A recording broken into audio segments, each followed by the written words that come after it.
हर हर महादेव। सावन शिवरात्रि की आप सभी को हार्दिक शुभकामनाएं। सावन शिवरात्रि का व्रत सावन महीने के कृष्ण पक्ष की चतुर्दशी तिथि को मनाया जाता है।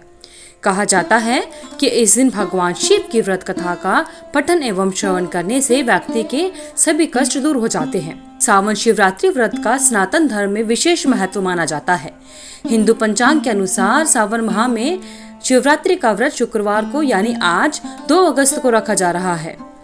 इस व्रत को करने से मनुष्य जीवन के सारे दुख दूर हो जाते हैं और भगवान शिव की विशेष कृपा प्राप्त होती है।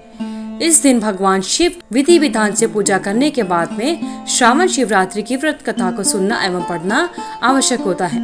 तो आइए भक्तजनों, श्रावण शिवरात्रि की व्रत कथा को सुनते हैं। सावन शिवरात्रि की व्रत कथा के अनुसार चित्रभानु नाम का एक शिकारी था जो जंगल में जानवरों का शिकार करके अपना घर चलाता था। शिकारी के ऊपर साहूकार का बहुत कर्ज था, लेकिन कर्ज न चुका पाने के कारण क्रोधित साहूकार ने उसको बंदी बना लिया। जिस दिन साहूकार ने उसे बंदी बनाया वह शिवरात्रि का दिन था। बंदी रहते हुए शिकारी शिव संबंधी धार्मिक बातें सुनता रहा। वहीं उसने शिवरात्रि व्रत की कथा भी सुनी। शिकारी का पूरा दिन ऐसे ही गुजर गया। शाम को साहूकार ने चित्रभानु को कर्ज चुकाने के लिए 1 दिन का समय दिया और उसे छोड़ दिया। कर्ज चुकाने के लिए चित्रभानु पूरे दिन बिना कुछ खाए पिए जंगल में शिकार ढूंढते हुए बिता देता है। ऐसे ही शाम निकल गई और रात हो गई। इसके बाद वो रात बीतने के इंतजार में बेल के पेड़ पर चढ़ गया। इसी पेड़ के नीचे एक शिवलिंग था, लेकिन शिकारी को शिवलिंग के बारे में पता नहीं चला। शिकारी बेलपत्र तोड़कर नीचे की तरफ गिरा रहा था, जो कि संयोगवश शिवलिंग पर ही गिर रहे थे। इससे उसका व्रत भी पूरा हो गया। शिकार की तलाश में घूमते हुए चित्रभानु को तालाब के किनारे एक गर्भिणी हिरणी दिखाई दी, जो पानी पीने के लिए आई थी। उसका शिकार करने के लिए उसने धनुष बाण निकाला। उस हिरणी ने चित्रभानु को देख लिया। इस पर उसने शिकारी से कहा कि वह शीघ्र ही प्रसव करेगी। तुम एक साथ 2 जीवों की हत्या करोगे, यह तो ठीक नहीं है।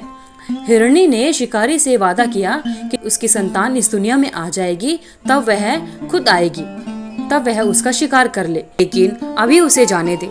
शिकारी ने उसकी बात मान ली और जाने दिया। इसके बाद प्रत्यंचा चढ़ाने तथा ढीली करते समय कुछ शिवलिंग पर अनजाने में ही सही बेलपत्र गिर गए।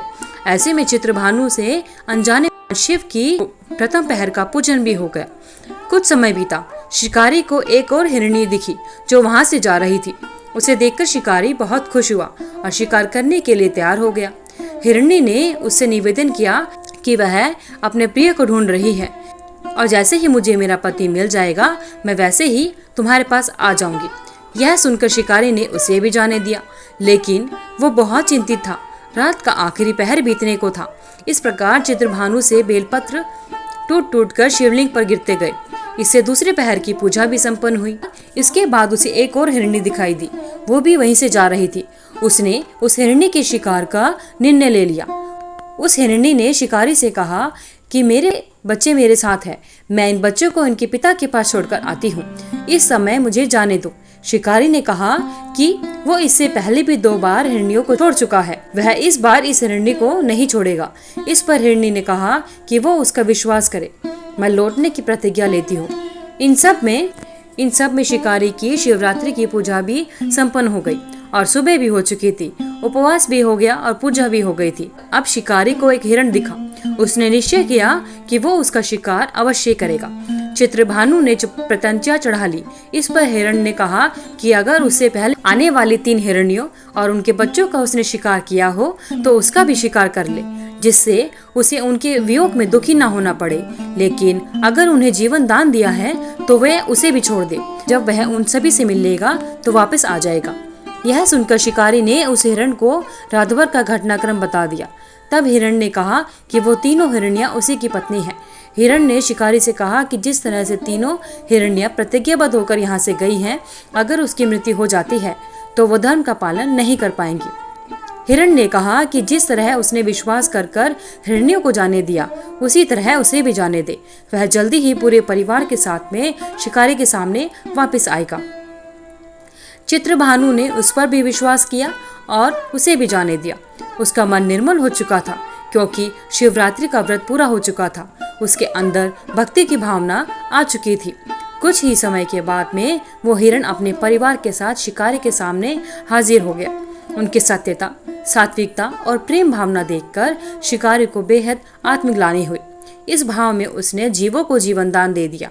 व्रत पूरा करने से चित्रभानु को मोक्ष मिल गया। उसकी मृत्यु के बाद में उस शिकारी को शिवगण उसको अपने साथ शिवलोक लेकर गए। हर हर महादेव। माता भगवान शिव एवं माता पार्वती, जिस प्रकार आपने चित्रभानु पर अपनी कृपा बनाई, उसी प्रकार आपके व्रत को करने वाले और शिवरात्रि की व्रत कथा को सुनने और पढ़ने वाले सभी पर कृपा बनाए रखना। धन्यवाद। भगवान शिव की आप सभी पर कृपा बनी रहे। अगर आपको इस वीडियो में दी हुई जानकारी अच्छी लगी तो वीडियो को लाइक करें, शेयर करें, चैनल को सब्सक्राइब करके बेल आइकन को जरूर प्रेस करें ताकि आगे आने वाली सभी वीडियोस की नोटिफिकेशन आप तक समय से पहुंचती रहे। आपका दिन मंगलमय हो।